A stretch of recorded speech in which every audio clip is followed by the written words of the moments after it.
ফের তোলাবাজির অভিযোগে গ্রেফতার নিউ টাউনে আদর্শপল্লী এলাকা থেকে গ্রেফতার করা হয়েছে ভোলা এবং অশোক নামে দুই তোলাবাজকে। আমাদের প্রতিনিধি নান্টু হাজরা রয়েছে টেলিফোন লাইনে। নান্টু, কি অভিযোগ রয়েছে এই ভোলা আর অশোকের বিরুদ্ধে?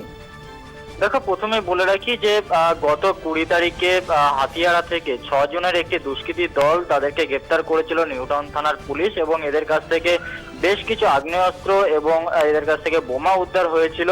এবং এই ঘটনায় গত পরশুদিন আরো একজনকে গ্রেপ্তার করা হয় এবং গতকাল রাতে এই ভোলা এবং অশোককে গ্রেপ্তার করা হয়। এই ভোলা এবং অশোকের কাছ থেকে এখনো পর্যন্ত কোনো আগ্নেয়াস্ত্র উদ্ধার করা হয়নি, কিন্তু পুলিশ যেটা মনে করছে যে এদের কাছেও আগ্নেয়াস্ত্র রয়েছেন এবং তার খোঁজে ইতিমধ্যে পুলিশ তল্লাশি শুরু করেছে। এদের বিরুদ্ধে একাধিক সময় তোলাবাজির অভিযোগ রয়েছে এবং এরা আদর্শপল্লী, জ্যোতিনগর, এই যে বিভিন্ন জায়গায়, এই সমস্ত জায়গায় তোলাবাজি করে বেড়ায়, এমনটি পুলিশ সূত্রে জানা যাচ্ছে। এবং আজ এদের বারাসাত কোর্টে তোলা হবে। ধন্যবাদ নান্টু।